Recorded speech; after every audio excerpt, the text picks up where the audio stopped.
Cuisinart presents Patently Easy Food Processor Cooking with your host, Greg Patton. Hi, I'm Greg Patton, and welcome to my kitchen.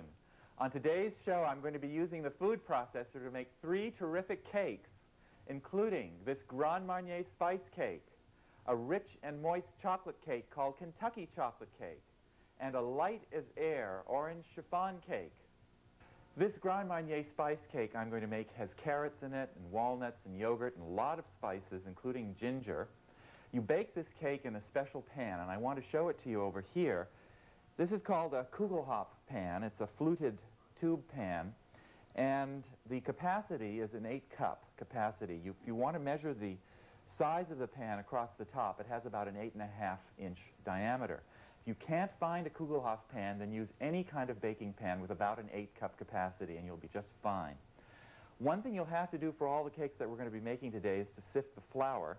And I know that a lot of you know how to sift flour, but I want to show you just to make sure.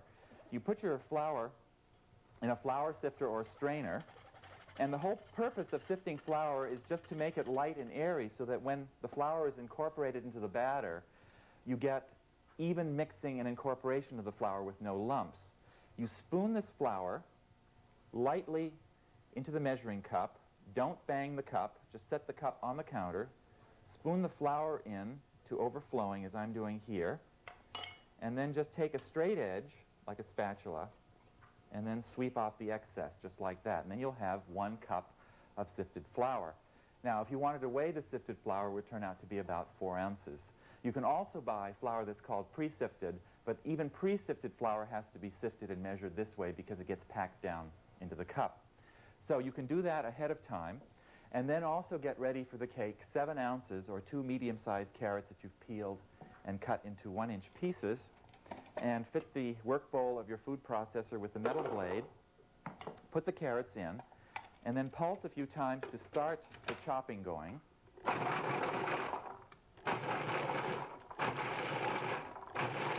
And then let this run continuously for about 20 seconds until the carrots are finely grated.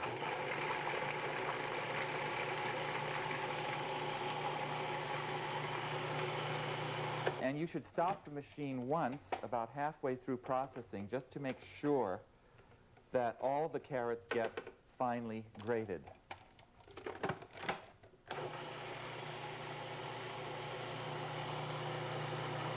And you see, this recipe calls for very finely chopped or grated carrots as opposed to shredded carrots. And I think the metal blade just does a superb job of preparing the carrots this way.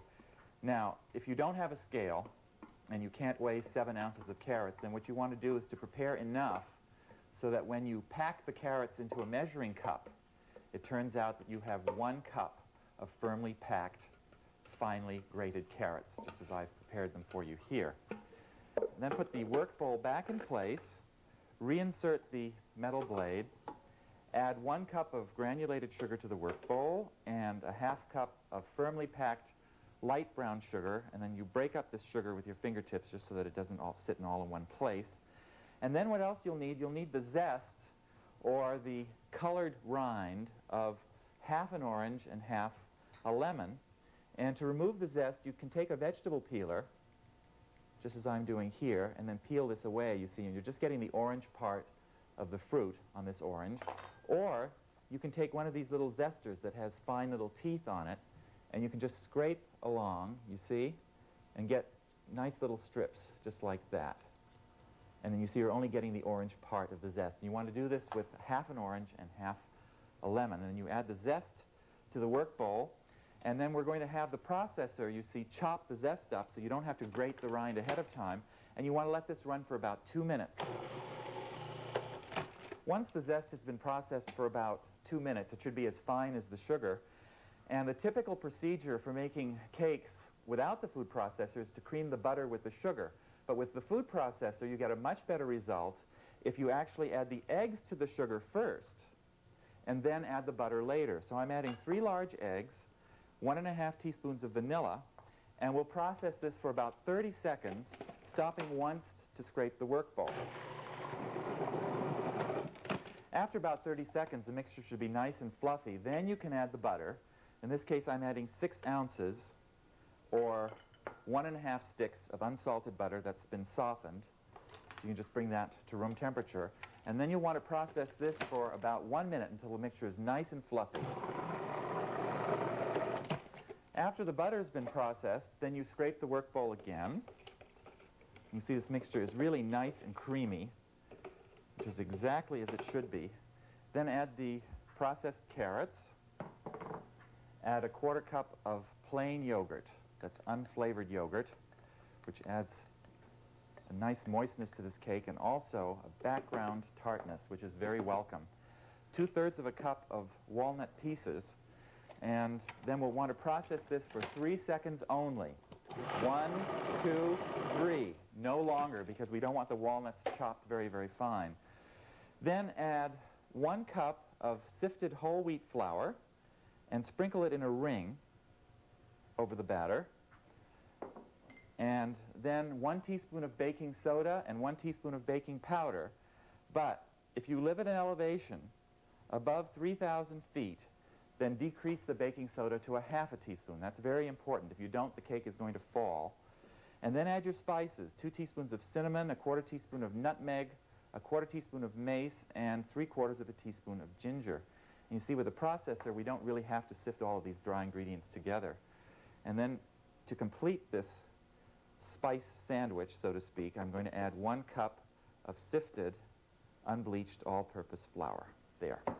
And now comes really the most important part in cake making, the folding or incorporation of the dry ingredients. And you have to do this very gently by turning the motor on and off just a few times, very quickly. 2, 3, 4. Just 4 quick pulses. Scrape the work bowl. Just going around a couple of times. And then we'll pulse once or twice more only. And if you overdo this step, then you're going to get a tough cake. So be sure that you do not overprocess. Then take the batter, secure the blade in place from below, and then scrape and pour this batter into your prepared pan. Now, what I did to this pan is that I buttered it and I dusted it with fine, dry breadcrumbs ahead of time. And I find that with this cake, that the breadcrumbs are much more likely in resulting in the cake not sticking than if I use flour. So that is smelling just terrific even now into the pan. And then to level the batter, the best thing to do, the easiest thing to do, is just to shake it just like this to level it. There, and it fills the pan by about 2/3 to 3/4. You get this into an oven preheated to 350 degrees in the lower third, and then you bake it for about 55 to 60 minutes until the top springs back lightly when pressed and a cake tester comes out dry. As soon as the cake comes out of the oven, pour on a 1/4 cup of Grand Marnier right over the top, let it soak in, and wait 10 minutes. Invert the cake over a cooling rack, remove the pan, and brush another 1/4 cup of Grand Marnier all over the cake, making sure that you brush all surfaces. And then let the cake cool completely. Dust the cake lightly with powdered sugar and cut into thin slices for serving. This cake will serve from 12 to 16 people.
The recipe for this Kentucky chocolate cake was given to me by a friend who got it from a friend who happened to be from Kentucky, hence the name. It is a rich, chocolatey, fudgy cake, a chocolate lover's dream. To make it, you need a 9-inch springform pan, and let me show you what a springform pan looks like. It's a pan that comes with a hinge on the side, and you can remove the sides from the bottom. And to assemble it, you just simply put the sides right back onto the bottom and close it so that it snaps in place. And what you're going to want to do with this is to butter the pan, line it with a circle of wax paper to fit the bottom, butter the whole pan again, and then dust the insides lightly with fine dry breadcrumbs, and that'll also prevent the cake from sticking to the pan. The pan should be about 2.5 to 3 inches high. And then to make the cake, we're going to be melting chocolate right in the work bowl, so it saves us an extra step. You start by putting 3 ounces or 3 squares of unsweetened chocolate into the work bowl, pulse a few times, it's going to be very noisy, and then you let the machine run continuously for about a minute until the chocolate is very finely chopped.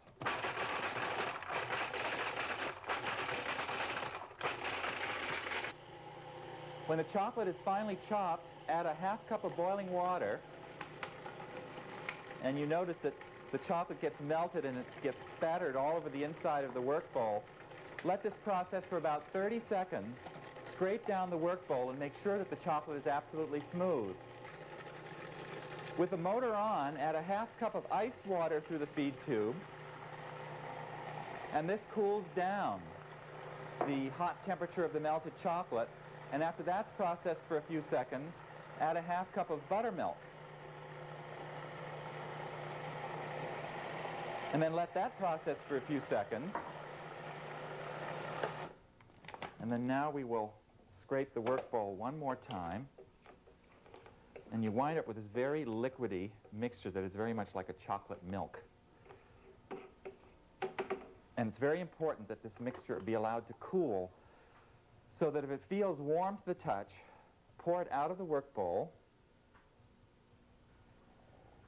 into a glass container or any kind of container, and then just let it sit until it feels cool to a fingertip.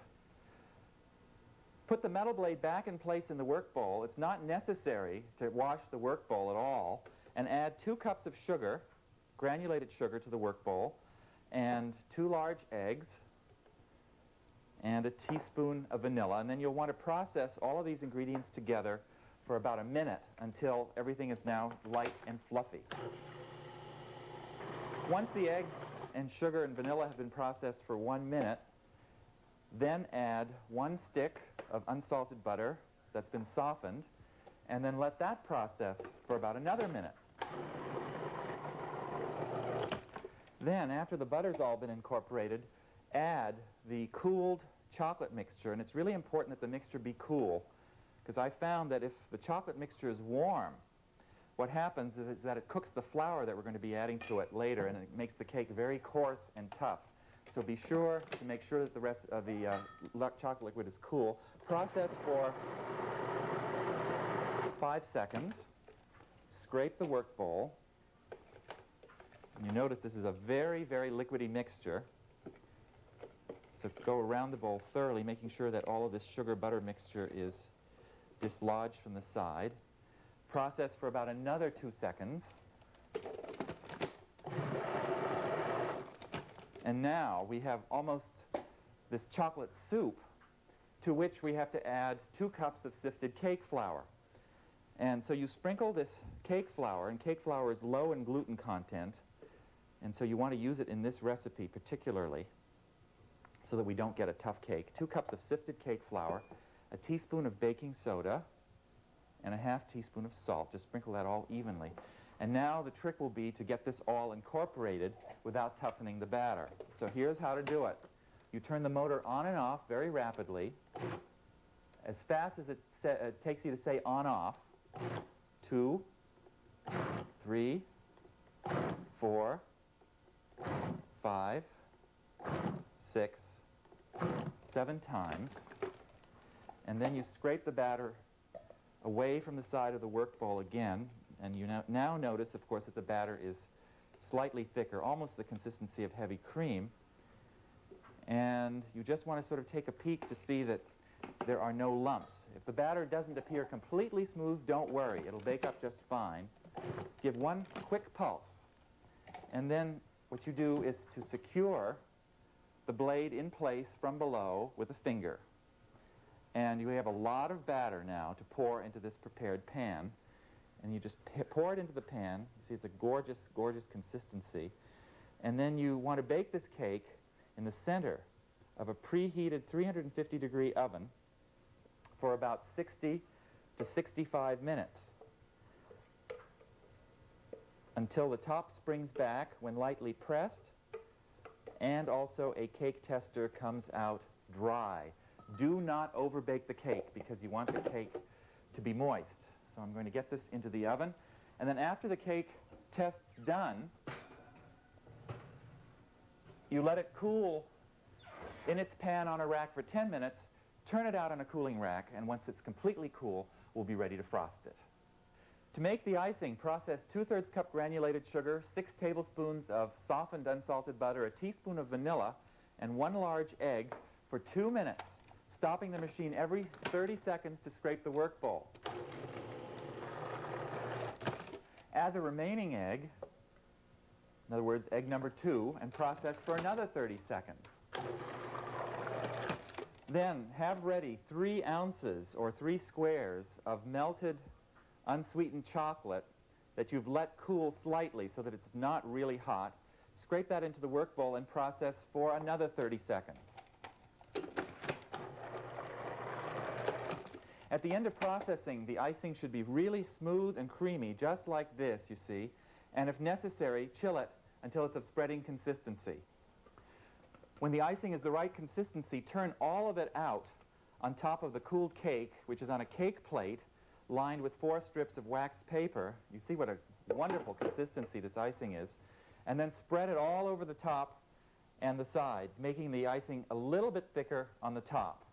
Once you've iced the cake, and this is really scrumptious, then pull out each of these strips of wax paper, and you have now something to lick because there's icing on it, by one of the short ends, and then you'll be left with a squeaky clean, if I can get this strip out, cake platter.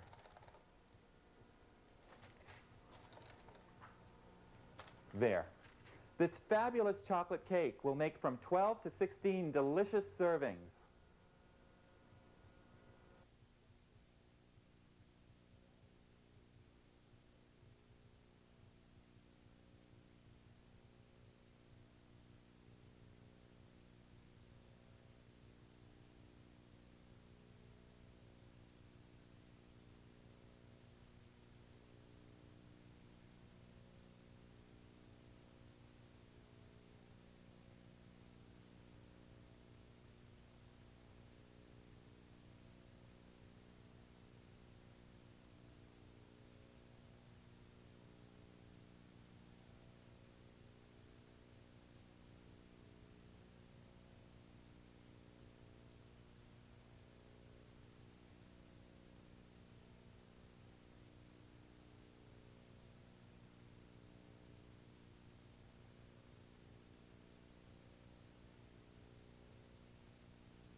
One of the most exciting developments for the food processor is the new invention of the whisk attachment, which allows you now to make foam cakes, such as angel cake, chiffon cake, and sponge cake.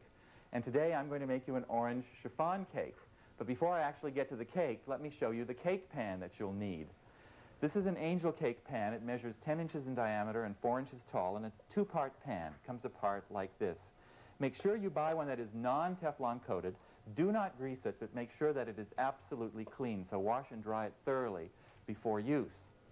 And before we actually get to processing the egg whites with the whisk attachment, we're going to start by using the metal blade to process 1½ cups of granulated sugar and the zest, or the colored part of the peel, of 2 large oranges and 1 lemon.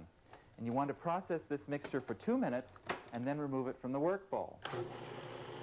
With the whisk attachment in place, add 7 large egg whites at room temperature to the work bowl and a ½ teaspoon cream of tartar, and then put the cover on and activate the motor. And within a few seconds, you can see that the egg whites become foamy.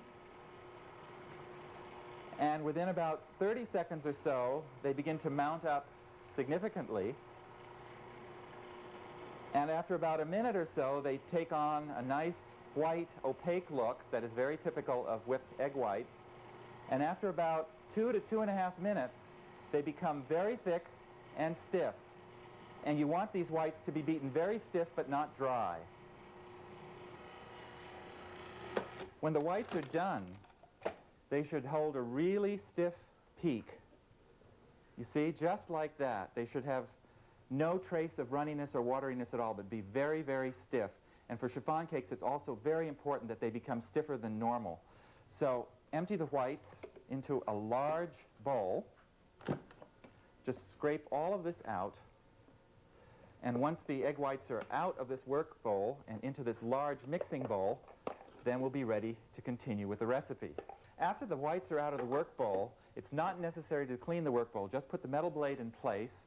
Add the sugar zest mixture to the work bowl, 7 large egg yolks, a ½ cup of salad oil, which is the secret ingredient that made chiffon cake such a hit, 3/4 cup of freshly squeezed orange juice, a teaspoon of salt, a tablespoon of baking powder, and 2¼ cups of sifted cake flour. Just dump that right in here. And the important thing now is just to mix these ingredients together without over-processing. So pulse, say 6 times very quickly with rapid on-off pulses. Scrape the work bowl thoroughly, going all the way around, and then pulse once or twice more. And then that's all the mixing that this part of the recipe needs. Just like that. You don't want to over-activate the gluten in the flour. And then it's important to fold gently. So we want to add about 1/4 of this egg yolk mixture at a time to the whipped egg whites. And so pour this over the whipped egg whites, about 1/4 of it. Just estimate how much this is. And then with a large rubber spatula, you fold by cutting down and over and rotating the bowl about 1/4 of a turn with each up and down fold. And of course, the object here, you see, is not to deflate this batter. The whisk has whipped a lot of air into the egg whites, and you don't want to deflate it. So that's the first 1/4. And then here goes the second 1/4 of batter. And then you just keep doing this until all of the egg yolk mixture has been incorporated. Be sure you use a very gentle folding action and fold only until the yolk mixture is completely incorporated with the whites. And then you want to make sure that you have your baking pan handy, and we'll turn this mixture right into the angel cake pan. See, it's a fairly fluid mixture, and so you shouldn't have to waste a lot of time leveling the batter. And chiffon cake was invented by a California insurance salesman around 1927. It became very popular and eventually sold the recipe, and it became public knowledge in 1948 and made really quite a sensation. And as I said, salad oil was the special ingredient in the cake. You want to get this cake into the lower third of a non-preheated oven. In other words, do not turn the oven on. Put the cake in a cold oven. Set the thermostat at 325 and then turn the oven on and let this cake bake for about 55 minutes. Then you increase the temperature to 350 and then let the cake bake another 10 to 15 minutes until the top springs back decisively when pressed. When the cake's done, let it cool upside down over an inverted funnel or a narrow-necked bottle. It needs plenty of air circulation. And then, with a long, narrow, serrated knife, go down to the cake, and then with a sawing motion, go up and down to release the cake from the sides of the pan. And then once that's done, you lift the entire cake up out of the pan and then do the same motion along the bottom, and then you transfer the cake to a cake plate. This orange chiffon cake is about 4 inches high, and its texture is as light and tender as a cloud. It is delicious plain, but it's even better with a fruit sauce, such as a strawberry sauce. The cake will make about 16 servings.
So that's how you make cakes with a food processor.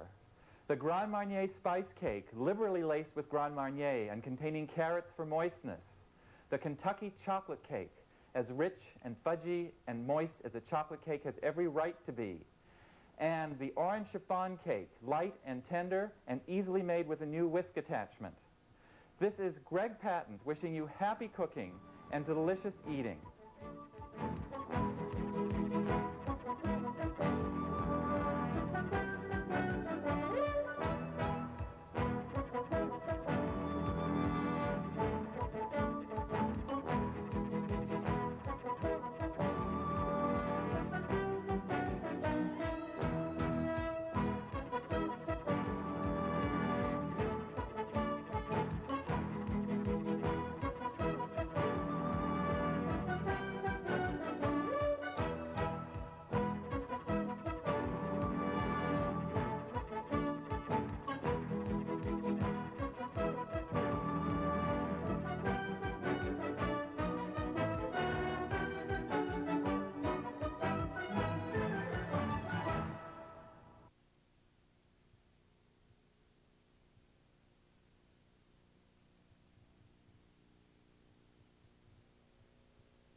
Cuisinart presents Patently Easy Food Processor Cooking with your host, Greg Patent. Hi, I'm Greg Patent, and welcome to my kitchen. On today's show, I'll be using the food processor to make 3 terrific salads, including tabbouleh, Jerusalem artichoke remoulade, and this festive, delicious Oriental chicken salad with rice stick noodles. Tabbouleh is a delicious salad from the Middle East. It's also one of the most nutritious because it has as its main ingredient something called bulgur, or cracked wheat. And the cracked wheat looks like this. It's really the whole wheat kernel that has been steamed, cracked open, and then dried.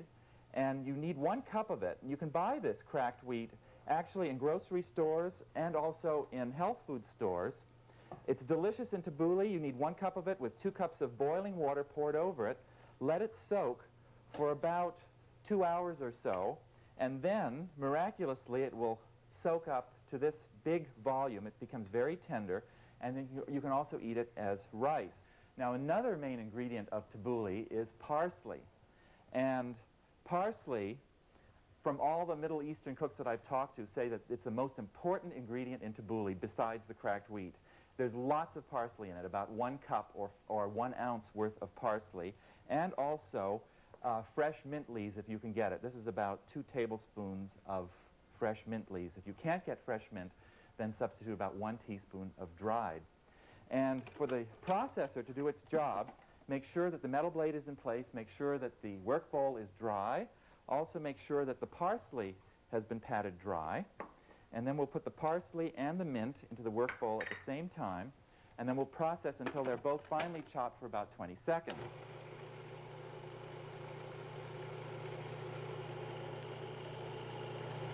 And then after it's processed for about 20 seconds, we'll go on to the scallions. Tabbouleh has 6 large scallions in it. That's about 1 bunch or 4 ounces. What you want to do is trim the ends off, get all these root hairs off the scallions, and then cut the scallions into 3-inch lengths. And the easiest way to get scallions ready for the processor is, after you've cut the scallions into 3-inch lengths, is to bundle them all together with a large rubber band. And then you take the metal blade of the food processor out, put in the thin slicing disc. This is the 2-millimeter slicing disc. And then load the scallions right into the feed tube, just like that. And then you want to process with light pressure. Just like that. And if you're wondering that you're going to get a shredded rubber band, have no fear. You see, it comes out, maybe just cut in one place, then you can take it out and discard it. Then we'll put the metal blade back in place and add 1/3 of a cup of olive oil, and use a very good quality extra virgin olive oil because the taste of the oil is very important in tabbouleh. 1/4 of a cup of lemon juice, a little bit of salt, maybe about 1/8 to 1/4 teaspoon according to taste, and if you are on a salt-restricted diet, just leave it out. And then a nice grinding of fresh black pepper. And then we'll scrape the work bowl to make sure that the scallion is all down in the bottom. And this is absolutely smelling wonderful at this point. And then we'll let this process, you see, just for a few seconds to chop everything together. Scrape the work bowl again.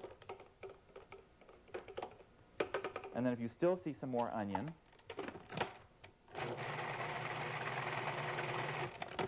process one more time. Then we'll take the metal blade out and leave the dressing in the work bowl just for now. And then put the French fry disc in place. This is one of the most useful discs you can own, the French fry disc with the openings that run right across the top of the disc. They're about 1/4 of an inch in diameter all the way across. And these little teeth make wonderful strips of tomatoes, make chopped onions, and it will also make wonderful French fried potatoes. So you get that disc in place, and in this case, we want diced tomatoes. So I'm going to put 2 tomatoes in at one time, 2 medium-sized tomatoes, and then process, you see, just like that. And that saves you a heck of a lot of time chopping by hand. And then you just scrape all of this wonderful mixture out over this bulgur. And tabbouleh is one of these wonderful salads that you can make ahead of time. And you can get it in the refrigerator and have it sit in the refrigerator for a few hours for flavors to blend. And if you're really pressed for time. You can make this actually 2 or 3 days ahead. But when you want to serve it, make sure that you bring it to room temperature because it's really at its best at room temperature. And then I'm going to go over here and get a serving bowl. And to serve the tabbouleh, you simply turn it out into a serving bowl that you've lined with romaine lettuce. And what I like to do is take the leaves from the heart of the romaine, and you just pile this right into the salad bowl, and make sure that you can prop up the leaves of the lettuce so that you can see the pretty green color. And then for a garnish, you can do anything you wish. You can use cucumber slices or green pepper slices, or what I'm doing right now here is just using some cured black Mediterranean olives, mostly for the color. And there you have tabbouleh. It makes 6 servings, absolutely delicious. It's great to serve anytime.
Jerusalem artichoke remoulade is one of those wonderful salads that if you like crunchiness in a vegetable and sharpness of taste, it's something you should make. A remoulade sauce typically has gherkins or sweet pickles, capers, which I'll tell you what they are in just a second, and mustard. Mine also has a bit of horseradish for some added bite. And I have substituted Jerusalem artichokes to take the place of the classic celery root. And I want to show you what a Jerusalem artichoke is. Right here you can see that they are a very knobby vegetable. They grow underground, and there's a very pretty flowering plant that grows above the ground. It's related to the sunflower family, and so Jerusalem artichokes are also called sunchokes. When you buy them, make sure that you clean them very, very well, use a brush, and then cut the ends off, and then cut the peel away with a knife, just like that, to make sure that you have exposed this nice white flesh. And these vegetables discolor very quickly, so what you want to do is to drop them immediately into acidulated water. This is 1 quart of water mixed with 2 tablespoons of lemon juice, and then the color will not darken. So do that, and you will get 3/4 of a pound of peeled Jerusalem artichokes. Now the capers that you will also need, you can buy in supermarkets or in specialty food shops. They come in jars pickled in a brine. And when you drain the capers, and you'll need 2 teaspoons for this recipe, you see they look like tiny little buds, and that's exactly what they are. They are the pickled buds of a Mediterranean shrub. So that's what capers are. They're delicious. They add all kinds of wonderful flavor and piquancy to salad dressings, and also they're great with grilled meats and also grilled fish.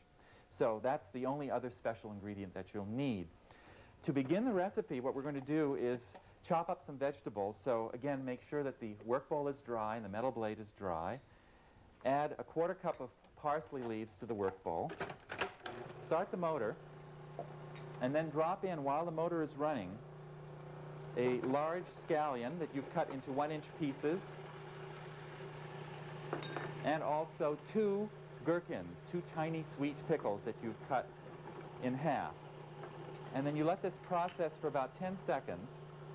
The trick is just to wait until you no longer hear chopping sounds coming from the work bowl. There.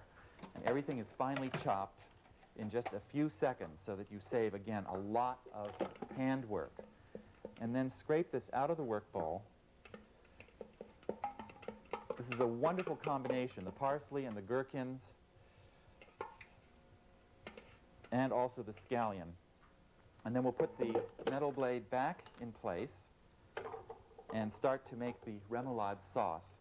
And to do that, you add 1 large egg, a tablespoon of Dijon mustard, 1/8 of a teaspoon of white pepper, a teaspoon of horseradish, and also 1 tablespoon of salad oil. And what we're going to actually be doing is actually making a mayonnaise. So you want to let this combination of ingredients process for about 1 minute to start the mayonnaise going.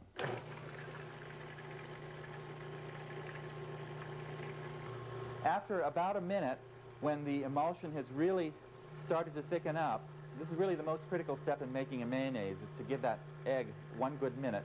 Slowly add another 1/2 cup of oil through the feed tube. And what we will get is a mayonnaise that is not terribly thick, because we only have 1 egg plus a 1/2 cup of oil. If we wanted a really thicker mayonnaise, we could use up to 1 cup of oil for the whole egg. I think you can hear, though, that the sound of the machine is changing. That indicates that the remoulade sauce really is thickening up. It's not a remoulade yet, though, because I haven't added the parsley, the gherkins, and the scallion. There. And then I will add back this chopped mixture, and then also add the 2 teaspoons of capers, and then we'll just pulse this a couple of times to combine, and then the sauce is right in the work bowl. And then we'll scrape this metal blade clean, just remove it and set it aside. You can see now this nice saucy consistency, so that it'll be perfect for dressing the salad. And then, to actually get that Jerusalem artichoke and also 1 large carrot cut into very, very fine strips, I'm putting in the 2mm square julienne disc. And this is a wonderful disc to use whenever you want to cut things into really fine matchstick-sized pieces, as you will want to do for this particular salad. So we'll get that in place. I'm going to take 1 large carrot, cut into 3-inch lengths. This weighs about 4 ounces. And then use firm pressure, very firm pressure to process. And with hard foods like carrots, you're going to have to really press a lot. Then, to prepare the Jerusalem artichokes, take some paper toweling, and then drain these and pat them dry just before you want to use them, because you do not want them to discolor. Once the Jerusalem artichokes have been julienned or in the sauce, then you don't have to worry about them discoloring for at least 2 or 3 days. This will keep perfectly for that length of time in the refrigerator. So you load these Jerusalem artichokes into your feed tube any which way. Again, firm pressure to process. And whenever you're working with a processor or doing any kind of cooking, my philosophy is always, you are the boss. So if the food is trying to fight back, just keep pushing. There. And that's the Jerusalem artichoke remoulade. Now let me serve this out for you, and you'll see how pretty it is. Look at these wonderful, wonderful fine strips. The julienne carrot, and also the julienne Jerusalem artichokes. This would take you forever if you ever tried to do this by hand. And so I simply don't do it by hand. I just use the 2mm julienne disc.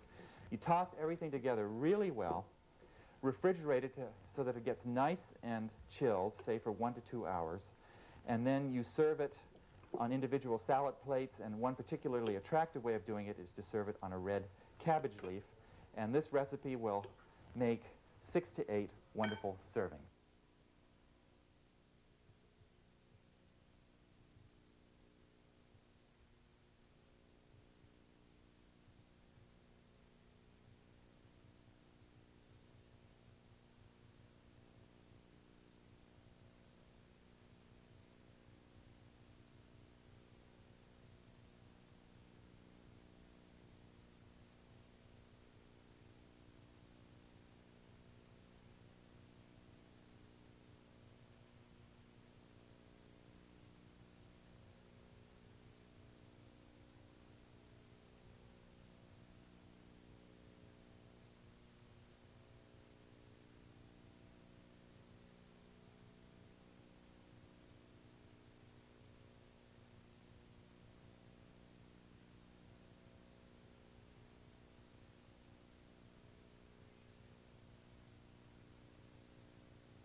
Oriental chicken salad with rice stick noodles is a marvelous dish for a party. There's chicken and there's rice stick noodles in it and a whole lot of other vegetables that go into it besides. Now, what you will need to do is to buy about a pound of boneless and skinless chicken breasts, and I have them in front of me here, except I've already cooked them. And they look a little bit unusual, and the reason is that I cooked them in 2 cups of chicken broth just until they were done, and then I let them cool slightly and then roll them up tightly in plastic wrap to maintain a cylindrical shape, and then you stick them in the refrigerator until they get really nice and cold, and that way they'll be very easy to slice with the food processor. So you can do this step way ahead of time. Then you'll need rice stick noodles, and if you're not familiar with rice stick noodles, here's what they are. They're made of rice and water. It's actually rice flour, and dried, and they're very brittle, and when you tear them apart like that, you might have to fight a little bit. When you buy them, they come in layers, several layers to a package, and you'll need to use 1 layer of rice stick noodles, which weighs about 4 to 5 ounces. Then to cook them, these things will just puff up miraculously in hot oil. You heat up about 1 inch of oil in a deep Dutch skillet until it's about 400 degrees. Then watch this. You plop it in, and you see how they puff up right to the top of the skillet in just a few seconds. And the idea is that you want them to stay white. You don't want them to turn brown. So that was half of 1 layer, and then let me do this again because it's so much fun. There. Absolutely wonderful, and they're very crispy, and they're very crunchy, and they're going to add some wonderful texture to the salad. And then while these rice stick noodles are draining, I'm going to go over to the food processor and start to process the peanuts. For some added crunch in the salad, besides the rice stick noodles, we're going to use a 1/4 cup of dry roasted peanuts. So with the metal blade in place, start the motor, and then drop the peanuts through the feed tube.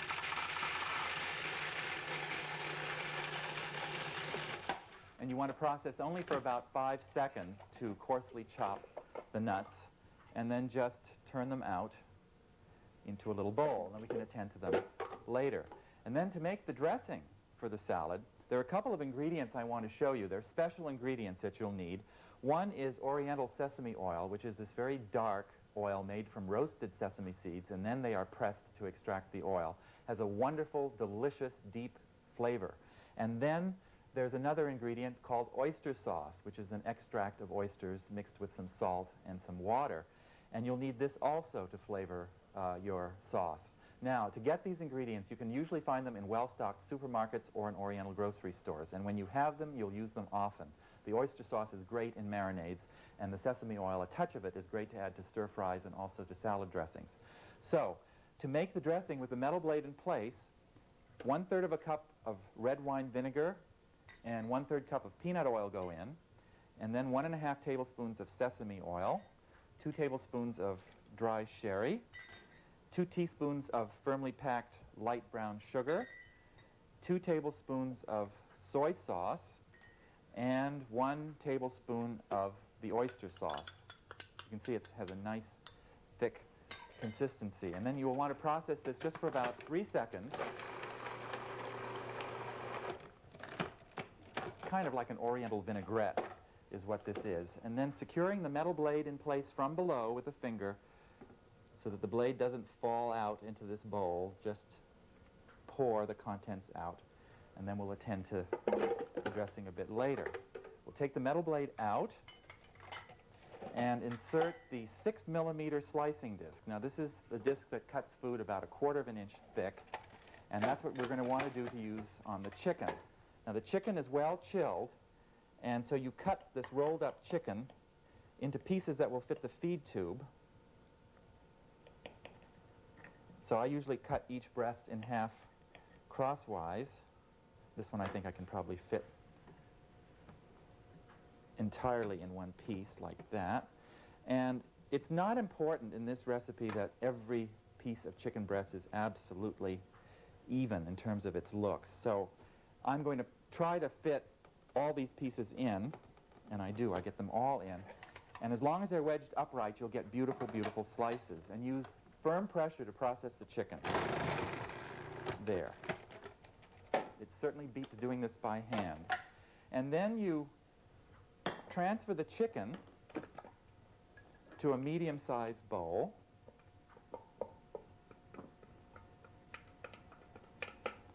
And add about a 1/3 cup, just sort of estimate, about a 1/3 cup of the dressing. And then you just stir this all together with a rubber spatula, and then just set it aside while you prepare the rest of the salad. So let me tidy up over here and get rid of all of these ingredient helpers I don't need anymore. And then for the vegetables, what you will need are an 8-ounce chunk of iceberg lettuce, and you'll want to cut this iceberg lettuce to fit the feed tube.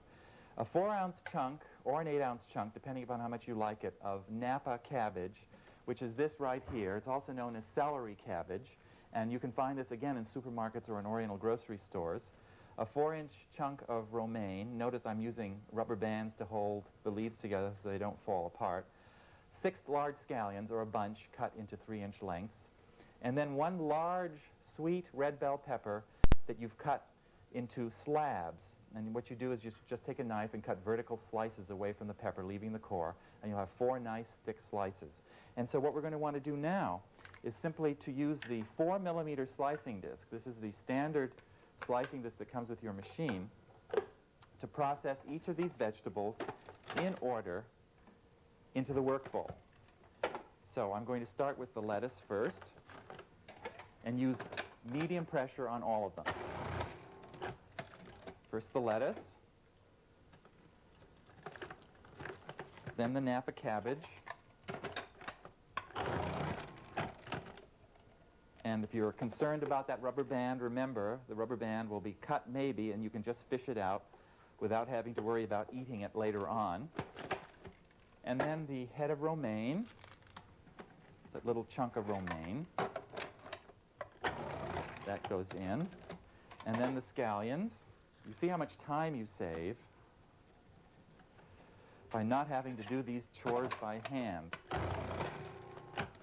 And then the pepper rectangles, you see, you can load sideways into the feed tube. So you put them in horizontally, and then that way when you process, you're going to get wonderful strips, just like that. And now we are ready to assemble the salad. So have handy a large platter, and this is indeed a very large platter.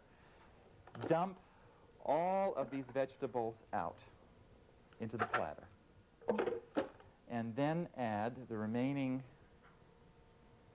dressing, and also, say, half the peanuts. Just sprinkle them over, and then add all of the chicken.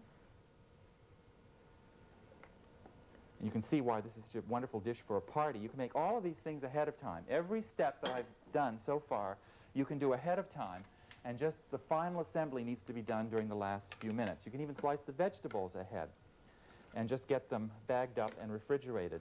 So toss all of this together, and then get the rice stick noodles, and we'll add about half of the rice stick noodles at this point. We'll want to also toss those together with the salad. You can see the rice sticks are nice, creamy color, and it's important to do this at the last minute because you do not want the rice stick noodles to get wilted. And then to make everything look beautiful, you take the remaining rice stick noodles and you kind of pile the rice sticks around the sides to cover up any dribbles. Usually we use parsley to cover up dribbles. In this case, we're going to use rice stick noodles. And then you take the remaining peanuts and you sprinkle them over the top. And you see you have an absolutely beautiful salad. It'll serve 6 people generously, 12 people certainly at a party. And I wish you good luck and delicious eating with this salad.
So that's how you make those 3 great salads quickly and easily with your food processor.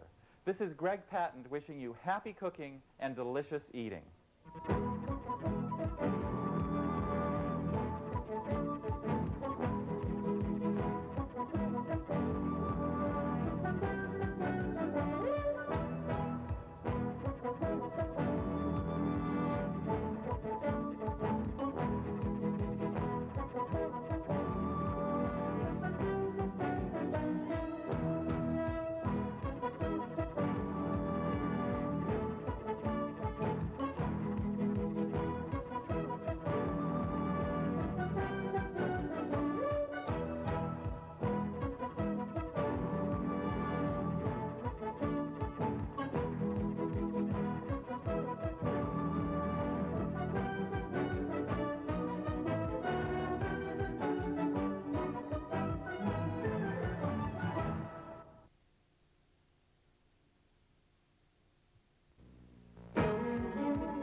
Cuisinart presents Patently Easy Food Processor Cooking with your host, Greg Patent. Hi, I'm Greg Patent, and welcome to my kitchen. On today's show, I'm going wild over chocolate, and I'll show you how to use the food processor to make these moist and fudgy pecan brownies, this old-fashioned chocolate layer cake, and this delectable chocolate mousse topped with whipped cream and grated chocolate. Everybody loves brownies, and the pecan brownies that I'll be making are particularly scrumptious. And in this recipe, we're going to use the food processor to melt the chocolate, chop the nuts, and to fold in the dry ingredients. And to make the brownies, you begin with the metal blade in place, add 3/4 of a cup of granulated sugar to the work bowl, and 3 squares of unsweetened chocolate that you've broken into halves. And before melting the chocolate, you'll want to chop it finely. So turn the machine on and off about 4 or 5 times. This will be noisy at first.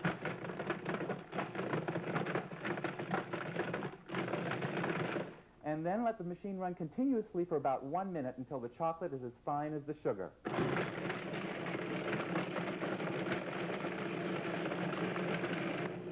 You want the chocolate to be finely chopped because that way it'll melt evenly and quickly. And to do the melting, melt 1 stick of unsalted butter so that it gets nice and bubbly hot. Start the motor and rapidly pour the butter through the feed tube, just like that, and process for about 20 to 30 seconds, stopping the machine once about halfway through the processing to scrape the work bowl. And that way you'll get all the sugar granules down into the bottom of the bowl where they can be processed so that the sugar will melt with the chocolate. And after about 30 seconds of processing, you have melted chocolate, and there is no mess and no fuss, and the melting of the chocolate is done right in the work bowl of your food processor. Then add another 3/4 cup of granulated sugar, 3 large eggs, ½ teaspoon of salt, which you can omit if you're on a salt-restricted diet, and 2 teaspoons of pure vanilla extract. And then you want to process all of this together for 1 minute, stopping the machine halfway through processing until everything becomes light and fluffy. See how nice and fluffy this chocolate mixture is? This is after 1 minute of processing. Now add 3/4 of a cup of pecan halves right over the chocolate, and 1 cup of unbleached all-purpose flour, sort of dusting it all over in a ring, and the baking powder, 3/4 of a teaspoon of baking powder. And when you distribute it evenly like this, it'll get mixed in with no problem. Then to do the folding, turn the machine on and off once, twice, about 8 times, just very rapidly, so that you will get a tender brownie. You don't want to overprocess. And scrape the work bowl once, going all the way around.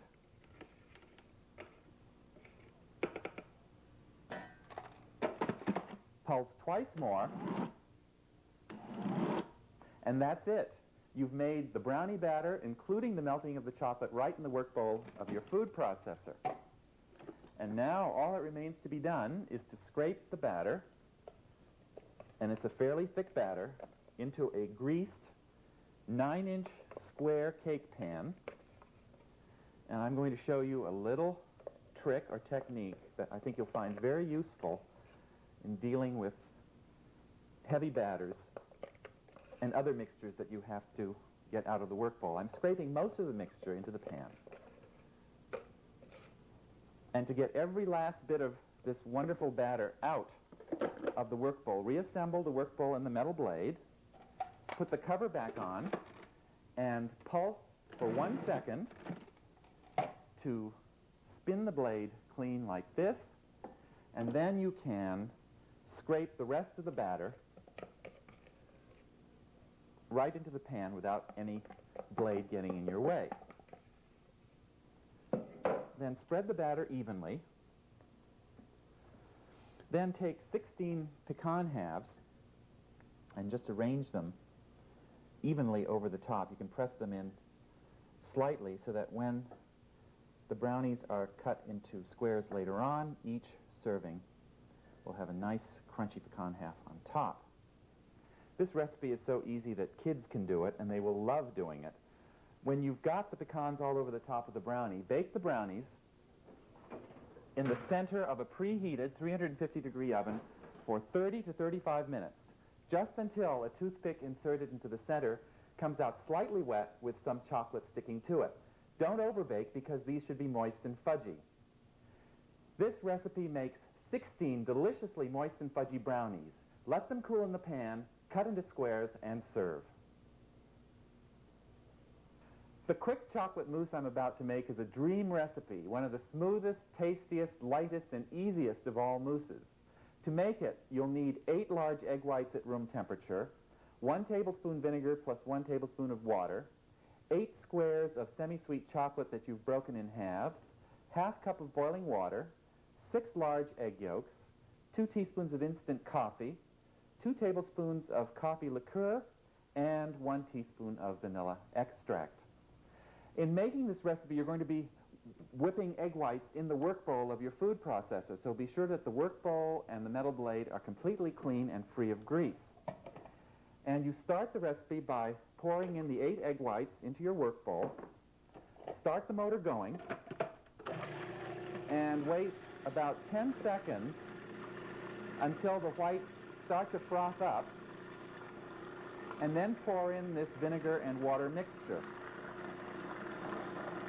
And the liquid that you add, the mixture of vinegar and water, helps the egg whites to increase in volume and incorporate air, and the vinegar is an acid and helps to stabilize the whites so that they will hold the air that is whipped into them. And at first, as the processing occurs, the mixture just gets thicker and thicker, and in about 2 minutes you'll have whipped whites. And here are the things that you should look for. As the whites thicken, a collar or several collars of egg white form around the outside of the work bowl, working their way towards the center. And at first these collars are thin and moving quickly, but as the whites thicken, the collars get wider and they move more and more slowly towards the center of the work bowl.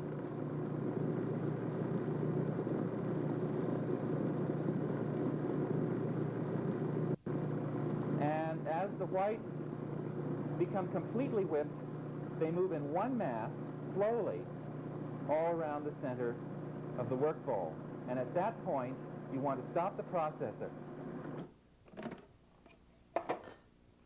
And when you take a look at the whites, you notice that they are firm, they hold their shape, and yet they will jiggle when you shake the spatula just very gently.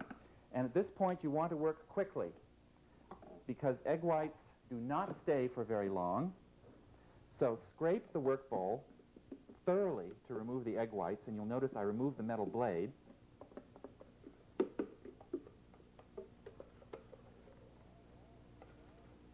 And then to get all of the whites off the blade and to make the work bowl really easy to clean, reassemble the work bowl and metal blade, pulse for 1 second to spin the blade clean, just like that, and Then you can scrape the remaining whites out of the work bowl. Don't bother to wash the work bowl or the metal blade. Just reassemble them on the base of the food processor. Add the chocolate. And in order to melt the chocolate in the work bowl, you want to chop it finely. So I'll turn the machine on and off 4 or 5 times to start things going, and then let the machine run continuously for about a minute until the chocolate is finely chopped. And this is going to be noisy at first.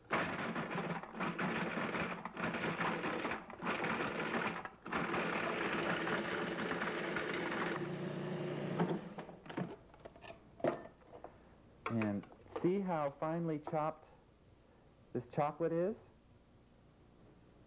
You'll want to set aside about a teaspoon of this chocolate to use as a decoration on top of the whipped cream.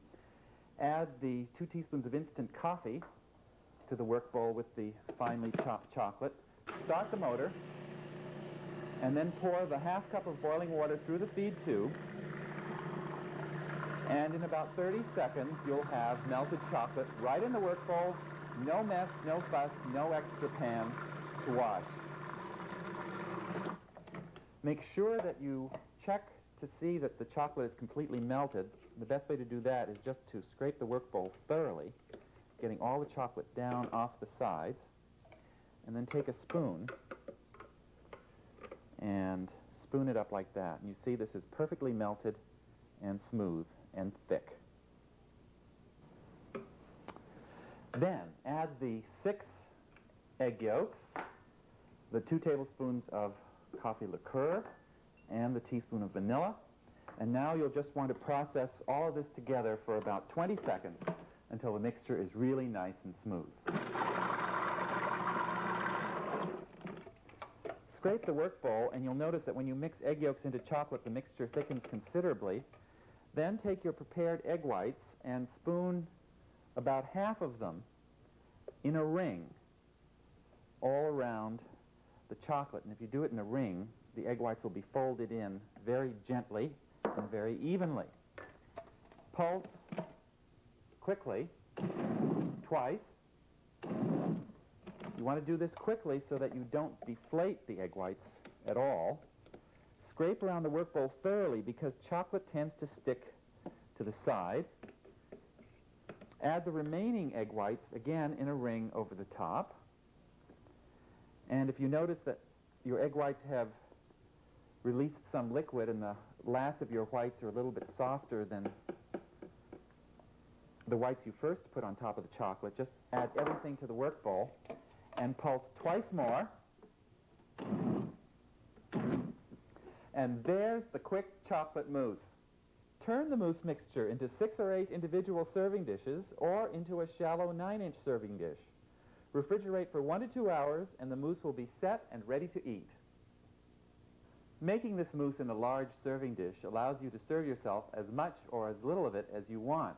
But whatever dishes you choose to serve the mousse in, the mousse deserves a nice whipped cream topping.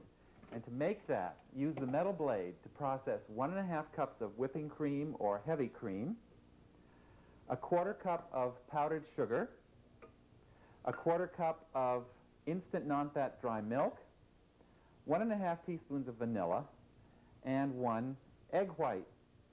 And you just turn the machine on and process everything together for about 2 minutes until the mixture becomes light and fluffy, and the dry milk stabilizes the cream so that it will not turn watery on you.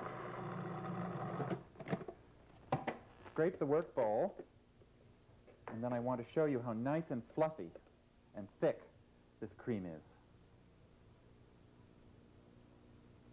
When you're ready to serve the mousse, place large spoonfuls of cream over each serving, and you can be as generous as you wish, because I really think that this mousse is best with a lot of cream on top. And then once the cream is on top, then just sprinkle the mousse with some of the reserved chocolate. Easy does it on the chocolate because you want to make sure that the cream shows through. You just want to sort of highlight the cream with this wonderful chocolate. If you'd rather, you can spread the cream all over the mousse in the large dish and sprinkle that with chocolate. Serve the mousse very cold, and I guarantee you'll get raves. There are times when one wants an old-fashioned chocolate layer cake for dessert. And whenever you do, try this quick and easy delicious one. It is a 2-layer fudgy cake with a creamy chocolate sour cream icing. Before beginning this cake, I want to show you what you need to do with your baking pans. You'll be using 2 9-inch layer cake pans. Grease them and lightly dust them with flour. Then adjust an oven rack to the center position. Preheat the oven to 350 degrees, and then it'll be ready when the cakes are ready to go into the oven. And with the metal blade in place, add 2 cups of sifted cake flour to the work bowl, a ½ cup of unsweetened cocoa, a teaspoon of baking soda, a teaspoon of baking powder, and a ½ teaspoon of salt. And then process these ingredients together just for 10 seconds to make sure that they're all combined thoroughly. And in processor cooking, you always should remember you go from the dry ingredient to the liquid. And when the processing time is up, just dump these dry ingredients out onto a large piece of wax paper, tap the work bowl onto the counter, and then put the work bowl right back onto the base, put the metal blade right back in, and add 3 large eggs, 3/4 of a cup of granulated sugar, and 3/4 of a cup of firmly packed dark brown sugar, and make sure that the brown sugar feels moist and is not dry and hard. And then add 2 teaspoons of vanilla, and process all of this together for 1 minute.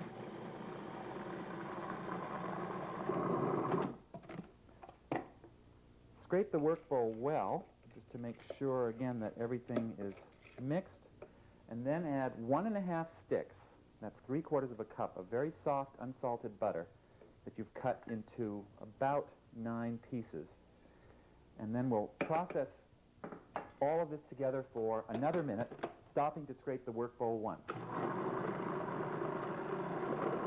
When making cakes with a food processor, you'll generally get much better results texture-wise if you process the eggs with the sugar first and then add the butter, rather than the other way around if you were making the cake conventionally. Give the work bowl another scrape. Add 1¼ cups of milk, and then process this for 5 seconds. And you'll find that this is really a very liquidy mixture. And now comes the important part, the incorporation of these dry ingredients. Add the dry ingredients to the work bowl, and I think it's best if you'll just try to sprinkle it in a ring over the top. And then, to incorporate the dry ingredients, give 8 very quick pulses, very rapid ones, but letting the blade come to rest between pulses. And it's really the length of the pulse. That was 4. That's the important thing. And each pulse, a very rapid pulse, should take you only as long as it takes to say on-off. On-off, just like that. So that was 8 pulses. Scrape the work bowl very thoroughly. You see, this is a liquidy batter, and that's why it's extremely important to mix the flour and other dry ingredients in properly without toughening the cake. And pulse quickly, once or twice more. Once, twice more. And let's take a look at it again. You see, it's a very smooth batter, and that's how it should look. Divide the batter between the 2 layer cake pans, tilting the pans, if necessary, to level the batter. And then you want to bake these layers for about 25 to 30 minutes at 350 degrees, just until the tops spring back very lightly when pressed, and the sides of the layers begin to pull away slightly from the sides of the pans. Don't overbake. Cool the layers in their pans for 5 minutes, then invert them onto cooling racks. Remove the cake pans, cover with other cooling racks, and re-invert the layers to finish cooling right side up. To make the sour cream frosting for the cake, use the metal blade to process 1 pound of powdered sugar. Just dump it all in the work bowl. 1/2 cup plus 2 tablespoons of unsweetened cocoa. 1/8 of a teaspoon of salt, 1 teaspoon of vanilla, 1 stick of unsalted butter, softened, cut into 6 pieces, and a 1/2 cup of dairy sour cream. And you're going to want to process all of this together for about 1 minute until the frosting is nice and thick. The frosting should be smooth, creamy, and very spreadable, just like this. This frosting is really scrumptious. Now let me show you how to ice a cake properly. Take 4 strips of wax paper, long strips, about 15 inches long and 3 inches wide, and line a cake plate with them, overlapping the papers. Take one of the cake layers, place it upside down onto your cake platter, making sure that the edges of the wax paper are tucked under the edges of the cake. And then take about 3/4 of a cup of frosting. Just estimate it, you don't have to measure this. And spread this frosting smoothly. You should have a layer of about 1/3 of an inch thick. And then once this frosting is nicely spread, this is just fantastic, take the other cake layer and place it on top of this cake right side up. And just make sure that you've aligned the edges so the cake isn't going to be lopsided. Then take the remaining frosting, and you can pile it all on top of the cake if you wish. And then with the spatula, run some of this frosting down the sides, as I'm doing here. And then all you need to do is just keep spreading this frosting on the top and sides until the cake is completely iced. You can be as fancy or as plain as you wish in icing the cake. I like to make the sides smooth and then put a few swirls with my spatula just sort of running across the top. And once you've made certain that the cake is iced to your satisfaction, then take one of the long strips of wax paper and then pull it out gently by a short end. And then you keep doing it with all the pieces of wax paper. And what you will be left with is a squeaky clean platter with a beautiful old-fashioned chocolate layer cake on it. This cake will serve 12 to 16 people. It is delicious with ice-cold milk, hot chocolate, or coffee. So that's how quick and easy it is to make those 3 terrific chocolate desserts with your food processor. The chocolate pecan brownies, as moist, fudgy, and irresistible as brownies are known to be. The quick chocolate mousse with a topping of luscious whipped cream, and this old-fashioned chocolate layer cake with a creamy sour cream chocolate icing. This is Greg Patent wishing you happy cooking and delicious eating.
Cuisinart presents Patently Easy Food Processor Cooking with your host, Greg Patent.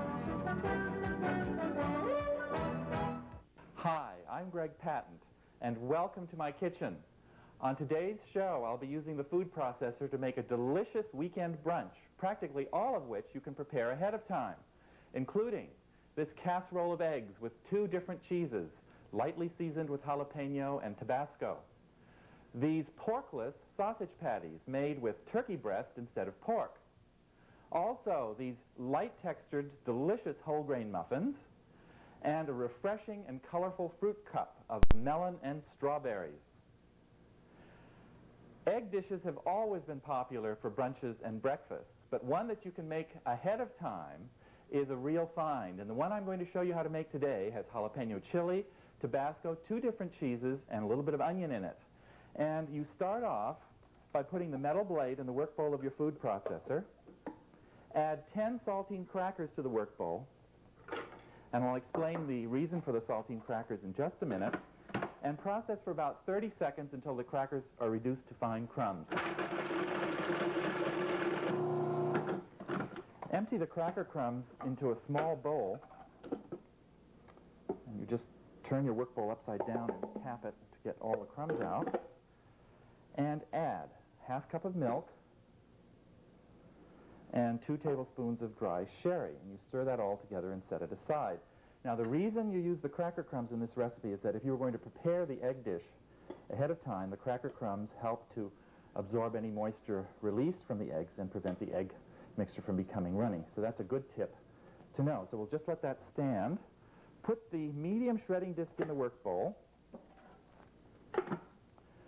and take a 3-ounce hunk of Monterey Jack cheese and a 3-ounce hunk of sharp cheddar cheese, and make sure that the cheeses are chilled, and always remember, use light pressure whenever you process cheese.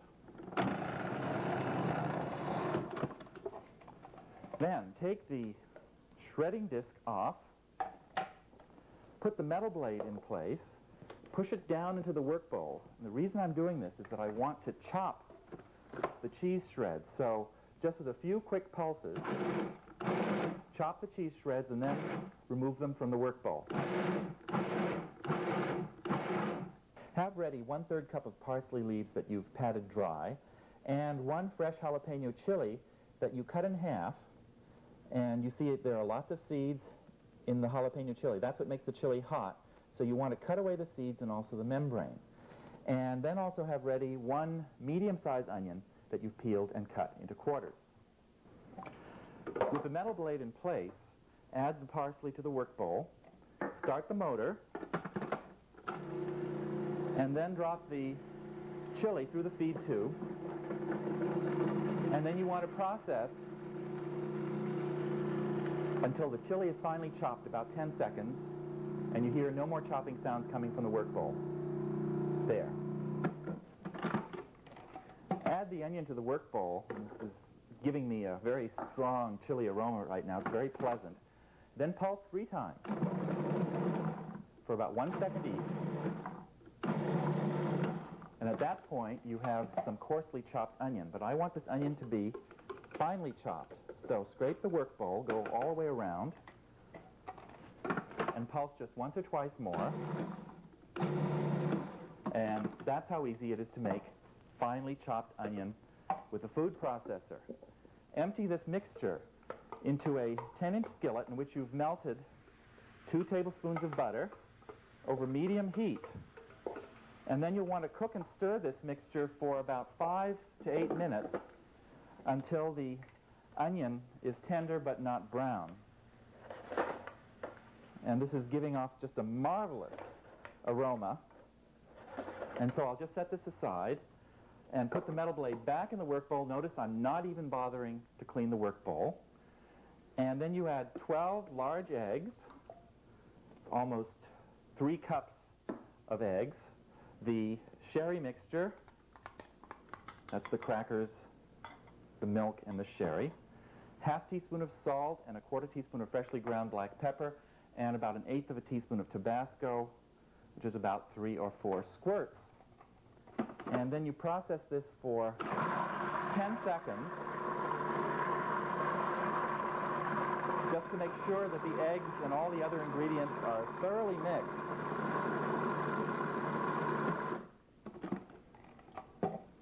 And then you add this mixture to your cooked onions. Make sure that the onions have cooked at least for 5 minutes. And securing the blade in place from below the work bowl. Pour this mixture then right into the skillet, and then you'll want to cook this over medium-low heat, stirring constantly until the eggs just begin to set. You'll have to cook this mixture stirring constantly for about 8 minutes until the eggs are softly set and form curds just like this, and the rest of the mixture is like a porridge. Make sure you do not overcook or else the mixture will dry. Then immediately spread half of this egg mixture into the bottom of a 9.5-inch gratin pan about 2 inches deep that you've buttered, and sprinkle with half of the prepared cheeses. Then cover with the remaining eggs. You see the nice creamy consistency this egg mixture has? You don't want this to be cooked any more than that, or else the eggs will bake up a bit tough. And finish off by sprinkling with the remaining cheese mixture. Now at this point, you could bake this casserole right away, or you could cover it loosely with plastic wrap and refrigerate it overnight. And when you're ready to bake the casserole, put it in the center of a preheated 400-degree oven, bake it for about 18 to 20 minutes, slightly longer if the casserole was chilled, until the eggs are set and slightly puffy, and the top is flecked with a few brown spots. The center of the casserole, when you serve it, will be slightly creamier than the edge. This casserole serves 6 people, and you should serve it just as soon as possible. There may not be smoke without fire, but there can be sausage without pork. And the sausage patties I'm about to make use turkey breast instead of pork. You mix everything together the night before, refrigerate the mixture so that the mixture can firm up and flavors are allowed to blend, and the patties are delicious. And for the patties, you'll need fresh or frozen turkey breast, 1 pound of it. And when you buy turkey breast, you'll notice that it usually comes covered with skin, and when you examine it closely, there's membrane on it and also some pieces of fat. You want to be sure to trim all of that away. And you'll need 1 pound of trimmed meat that you cut into 1-inch cubes, and make sure that the meat is very well chilled. You'll also need some kidney fat, which is beef fat that comes from the kidney of the animal. It has a very waxy consistency. It gives great flavor to sausage. Most of it will melt away during cooking, and what you want is 8 ounces of this kidney fat, and ask the butcher to get it for you. I found most butchers very helpful in getting this for me. And then you just cut this fat up into 1/2-inch cubes, and you're ready to go. Sausage making has never been so easy thanks to the food processor. With the metal blade in place, add the 1 pound of turkey meat to the work bowl, and the 1/2 pound of beef kidney fat, and the seasonings. And for the seasonings, I'm using a teaspoon of salt, a 1/4 teaspoon of freshly ground black pepper, 1/2 teaspoon of whole thyme leaves, 1.5 teaspoons of sage, and a 1/4 teaspoon of summer savory. And to give the sausage some spice, about 10 drops of Tabasco, depending upon your taste. And then all you do is to pulse a few times to start the mixture chopping.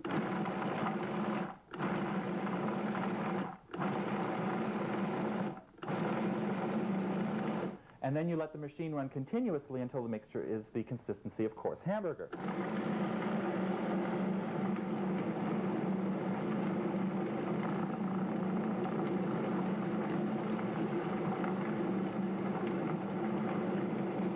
And you should stop and scrape the work bowl once or twice as necessary, just to make sure that everything is well mixed.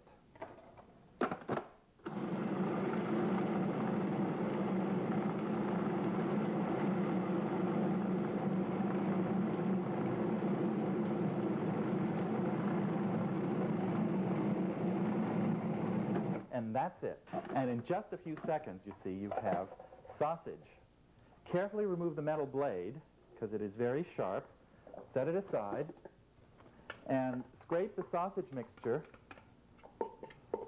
onto a sheet of plastic wrap. And then you'll want to shape the sausage mixture. I'm just going to use my hands to do this, into a cylinder about 8 inches long and a couple of inches in diameter. You see, you can just wrap the use the plastic wrap to help you shape the sausage mixture. And then you refrigerate this overnight. And then you unwrap the mixture and cut the sausage. And you don't have to use it all at once if you want. You can keep it for a few days under refrigeration. Cut the sausage into slices about 3/8 of an inch thick. Use a sharp knife for doing this. See how beautifully that cuts? No rough edges or anything. This is just great. And then you'll get about 20 sausage patties, and put the sausage patties in a 12-inch skillet. Just arrange them fairly close together and set the pan over medium-low heat. Cook the patties until they're browned on both sides. Turn them over with a metal spatula. Press down on them occasionally as they cook, and drain off the fat as it accumulates. Put the patties on a platter and serve them right away. This recipe makes about 20 patties. Muffins are wonderful for brunch, breakfast, or practically any time. And a whole grain batter that you can mix ahead and refrigerate is a real winner. To make these muffins, use the metal blade to process 1 cup of whole wheat flour, 2 tablespoons of wheat germ, which can be toasted or untoasted, 1½ teaspoons of baking soda and a ½ teaspoon of salt, and you can leave the salt out if you wish, 1/4 cup of granulated sugar, and 1/4 cup of firmly packed light brown sugar. And when you put the brown sugar into the work bowl, just break it up between your hands to avoid getting lumps all in one place, and add a ½ cup of raisins. And in this recipe, you're going to want to chop the raisins coarsely, and so you add them to the work bowl along with the dry ingredients and process them for about 30 seconds.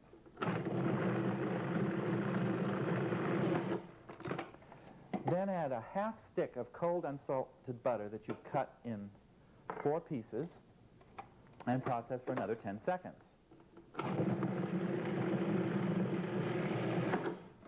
Then transfer this mixture to a large sheet of waxed paper. We won't need it for a while. Just dump it out. Put the metal blade back in place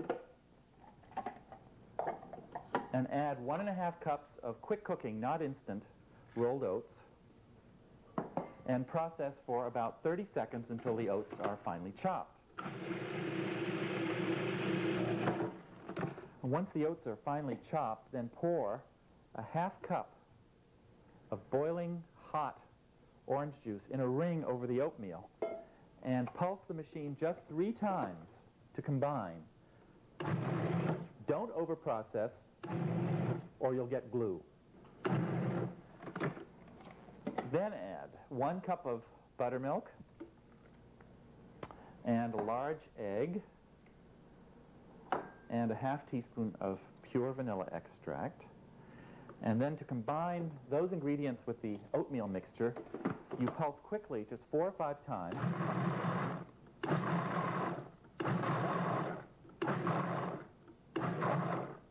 And scrape the work bowl. To fold in the flour and raisin mixture, just sprinkle ½ of it in a ring right over the oatmeal mixture. And then we'll use the food processor now very gently to fold everything together. And you do this by pulsing once and once again, just 2 times. Scrape the work bowl 1 more time to dislodge any dry ingredients that might be sticking to the side. Add the remaining dry ingredients in a ring on top. And pulse twice more. Then just scrape the work bowl 1 more time, and you've got muffin batter that you can use immediately, or you can transfer it to a bowl, cover and refrigerate it where it will keep well for up to a week. And all you have to do if you refrigerate it is just to stir it well to make sure that everything is mixed together before spooning it into muffin tins. Then you can either butter or spray with a non-stick spray 12 to 15 muffin cups, standard size, and you spoon this batter into the cups about 3/4 full. It takes a generous amount of batter to fill each cup. You do not have to worry about the batter overflowing. Just use 1 spoon to remove the batter from the work bowl and another spoon to push it off, just like I'm doing here. Now you bake these muffins in the center of a preheated 375-degree oven until they are nice and puffy and the tops are a rich brown color, and spring back when lightly pressed with a fingertip. It's important not to underbake these muffins. Serve these terrific muffins warm. They are not too sweet, and they are delicious with jam or butter or both.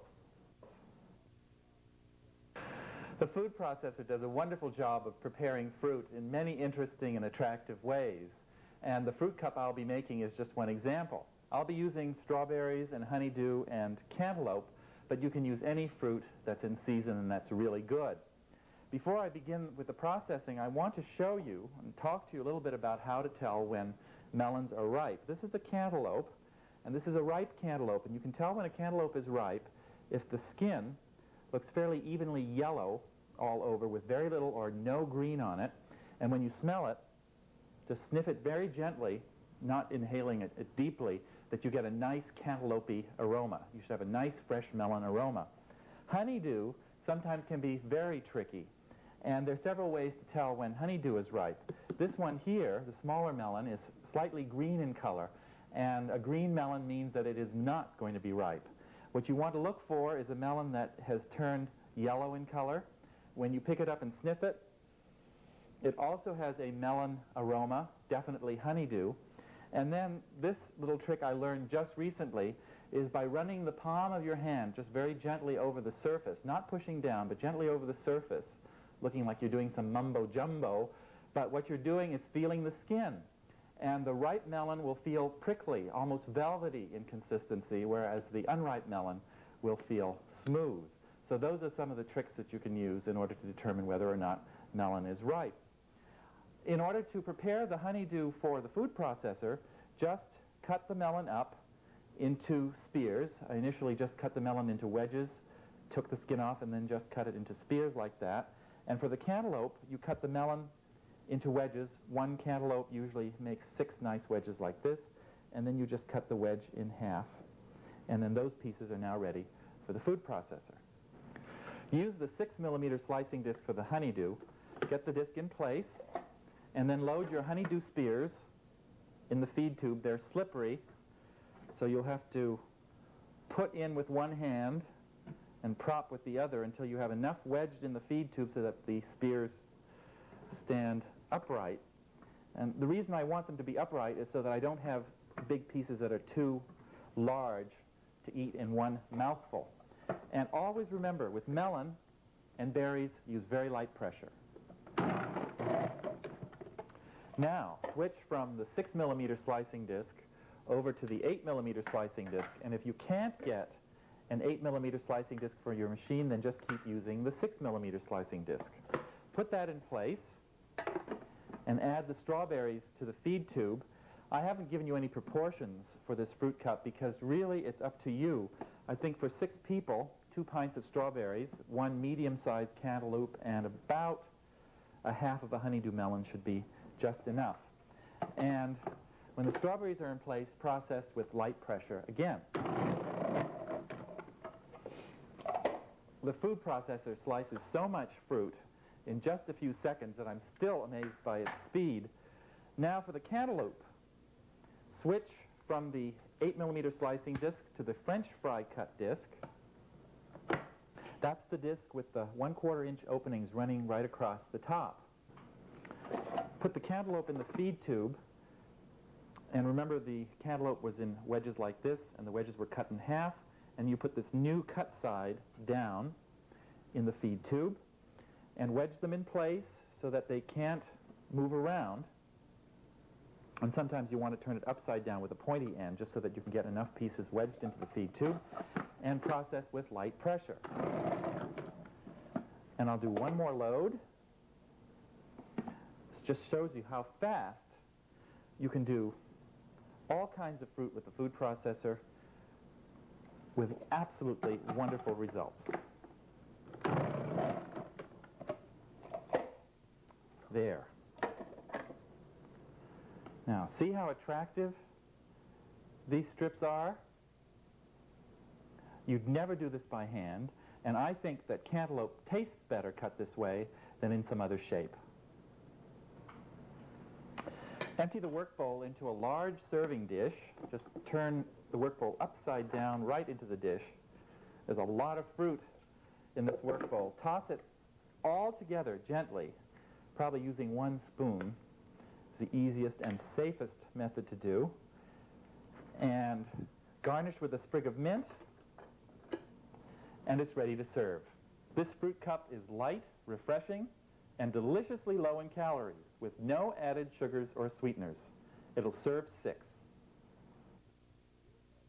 So that's how you make a delicious, do-ahead weekend brunch for family or company with your food processor. This jalapeno and cheese-flavored egg casserole is put together the night before and baked just before serving.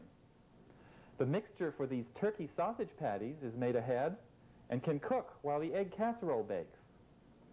And the batter for these deliciously light whole grain muffins can be made up to a week ahead. Bake as many as you want when you want to. The only thing you have to make on the morning of the brunch is the fruit cup. But you've already seen how quickly and beautifully the processor prepares fruit. So that's all for today. This is Greg Patent wishing you happy cooking and delicious eating.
Holding stands on soil reclaimed from mosquito-infested marshland of the Maremma in Follonica.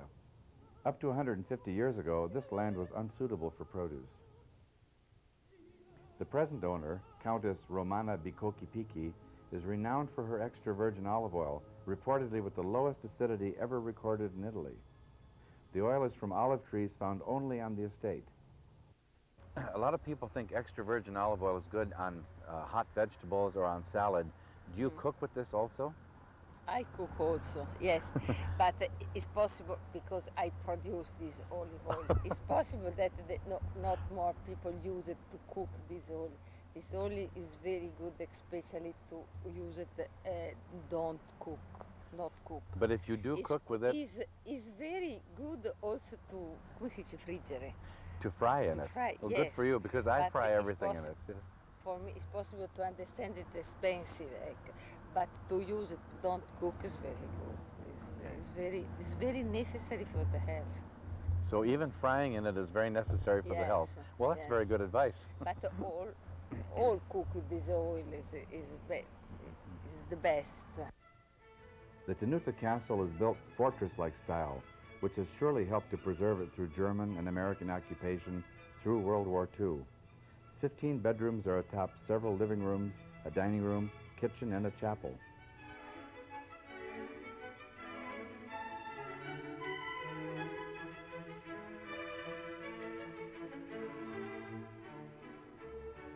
All olive oil production takes place on the estate in the Frantoio, the place where olives are crushed into oil.